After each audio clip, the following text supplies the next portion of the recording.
Halo semuanya, anak-anakku yang tercinta.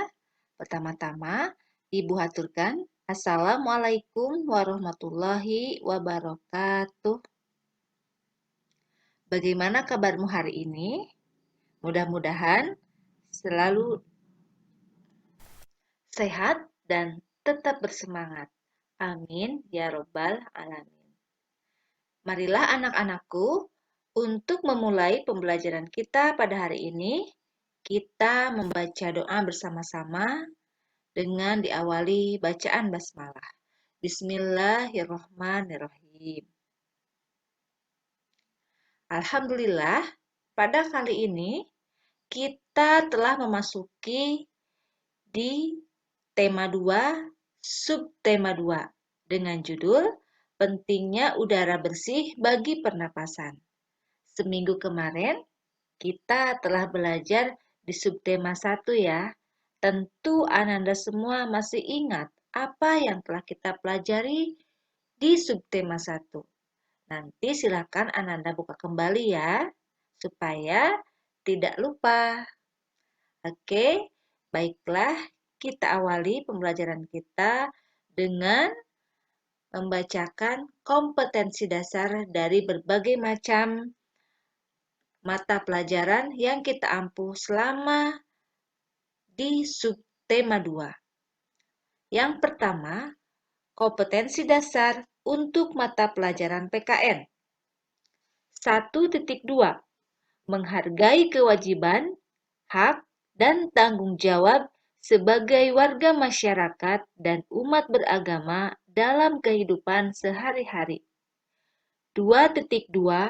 Menunjukkan sikap tanggung jawab dalam memenuhi kewajiban dan hak sebagai warga masyarakat dalam kehidupan sehari-hari. 3.2. Memahami hak, kewajiban, dan tanggung jawab sebagai warga dalam kehidupan sehari-hari. Dan 4.2. Menjelaskan hak, kewajiban, dan tanggung jawab sebagai warga masyarakat dalam kehidupan sehari-hari. Yang kedua, untuk mata pelajaran Bahasa Indonesia, 3.2. Mengklasifikasi informasi yang didapat dari buku ke dalam aspek apa, di mana, kapan, siapa, mengapa, dan bagaimana.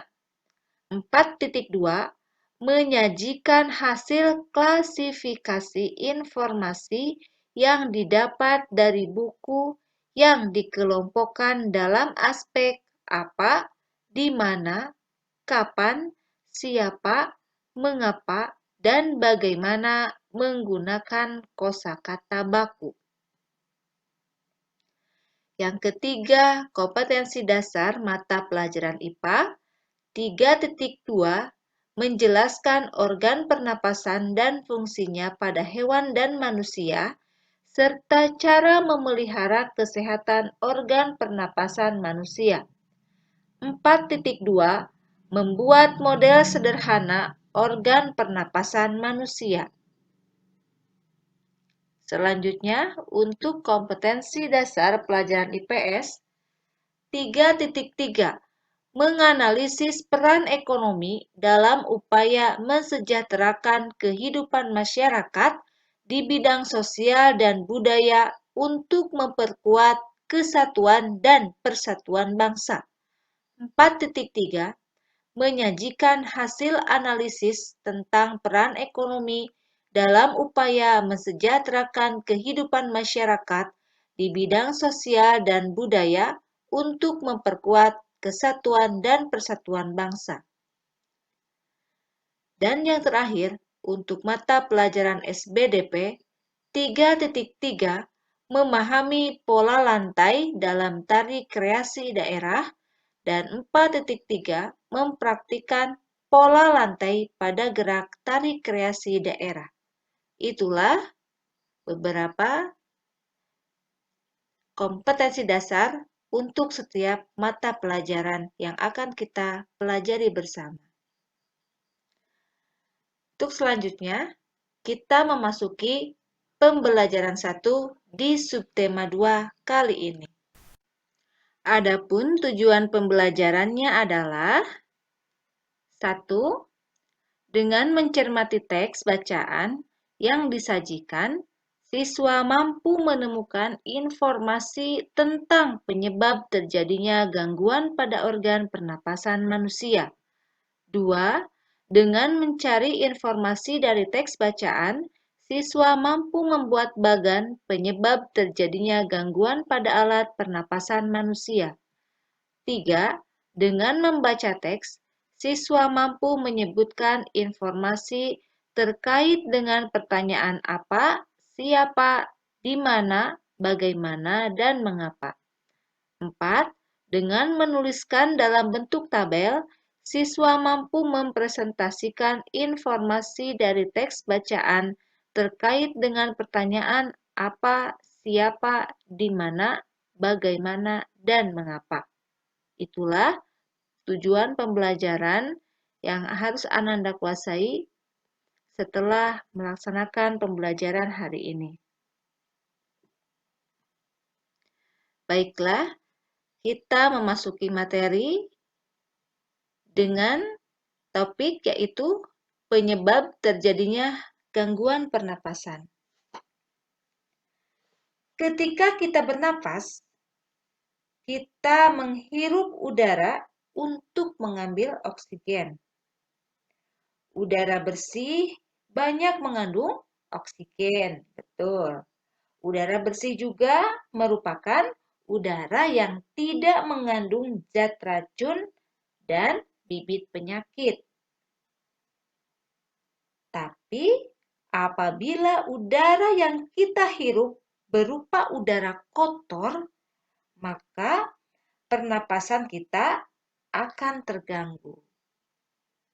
Nah, berikut adalah penjelasan tentang faktor-faktor penyebab gangguan pernapasan yang bisa ditimbulkan. Yang pertama adalah faktor fisik, yaitu adanya kelainan pada organ pernapasan yang dapat menyebabkan gangguan pernapasan. Misalnya, pada bayi terlahir dini atau prematur. Organ pernapasan mungkin belum sempurna sehingga memerlukan alat bantu pernapasan. Yang kedua adalah faktor penyakit. Jadi, banyak sekali penyakit yang menyebabkan gangguan pada pernapasan. Misalnya, ada influenza, ada asma, ada bronkitis, emfisema, ada kanker paru-paru, flu burung, TBC, atau tuberkulosis. Jadi, itulah faktor-faktor penyakit yang bisa menyebabkan terjadinya gangguan pada pernapasan kita. Yang ketiga adalah faktor lingkungan atau pencemaran udara. Jadi, kita bernapas itu kan menghirup oksigen ya. Nah, apabila lingkungan kotor dengan asap kendaraan, asap pabrik, asap rokok, maka udara akan jadi tercemar. Nah, udara yang tercemar inilah yang menyebabkan ketersediaan oksigen menipis, sehingga kita merasa sesak saat bernapas. Nah, itulah berbagai macam penyebab gangguan pada pernapasan manusia. Jadi ada 3 ya. Yang pertama faktor fisik, yang kedua faktor penyakit, dan yang ketiga faktor lingkungan. Tadi telah dijelaskan ya bahwa salah satu faktor penyebab gangguan pernapasan adalah lingkungan. Banyak sekali berita tentang pengaruh lingkungan bagi kesehatan, terutama pernapasan. Yang salah satu contohnya adalah berita di majalah Tempo edisi 21 sampai 27 September 2015 tentang Kuldesak Lantaran Jerebu. Silahkan Ananda baca ya di halaman 53 sampai 54. Nah, dalam teks tersebut mengandung beragam informasi. Apakah itu informasi? Informasi adalah penjelasan dan pemberitahuan mengenai suatu hal, ya.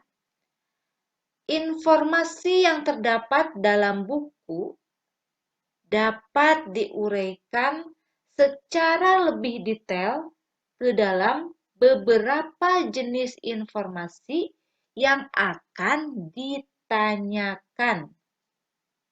Nah, berikut adalah kata tanya beserta informasi yang ingin diketahui. Yang pertama, kata tanya apa? Kata tanya apa ini menunjukkan penjelasan mengenai suatu hal atau benda. Jadi ketika kita ingin menggali informasi tentang penjelasan suatu hal atau suatu benda, maka kita menggunakan kata tanya apa. Yang kedua, kata tanya di mana. Jadi ketika kita ingin mencari informasi untuk menunjukkan atau penyebutan atau penjelasan tentang suatu tempat, maka kita menggunakan kata tanya di mana. Yang ketiga, kata tanya kapan. Kata tanya kapan ini menunjukkan atau penyebutan atau penjelasan untuk mencari informasi tentang waktu. Yang keempat, kata tanya siapa. Kata tanya siapa ini menunjukkan penyebutan nama atau orang atau jabatan atau pekerjaannya. Jadi ketika kita ingin mengetahui informasi semua itu, maka kita menggunakan kata tanya siapa. Yang kelima, kata tanya mengapa. Untuk mencari informasi menunjukkan penyebutan alasan atau sebab dalam suatu cerita. Yang keenam, bagaimana, yang menunjukkan keterangan cara atau proses, penjelasan ciri-ciri atau penjelasan karakter tokoh. Jadi ini menggunakan kata tanya bagaimana. Yang ketujuh, kata tanya berapa. Ketika kita ingin menggali informasi yang berkaitan dengan jumlah atau banyaknya benda. Nah, itulah pengelompokan informasi berdasarkan teks dengan menggunakan 7 pertanyaan, yaitu apa, di mana, kapan, siapa, mengapa, bagaimana, dan berapa. Nah, itulah anak-anakku materi pelajaran yang dapat Ibu sampaikan pada kesempatan kali ini. Nah, perlu diingat ya anak-anakku bahwa pada hari ini kita telah belajar tentang faktor-faktor penyebab terjadinya gangguan pada pernapasan manusia. Serta kita juga telah belajar tentang pengelompokan informasi berdasarkan teks. Itulah yang dapat Ibu sampaikan. Mohon maaf atas segala kekurangan dan terima kasih atas segala perhatian dari Ananda semua.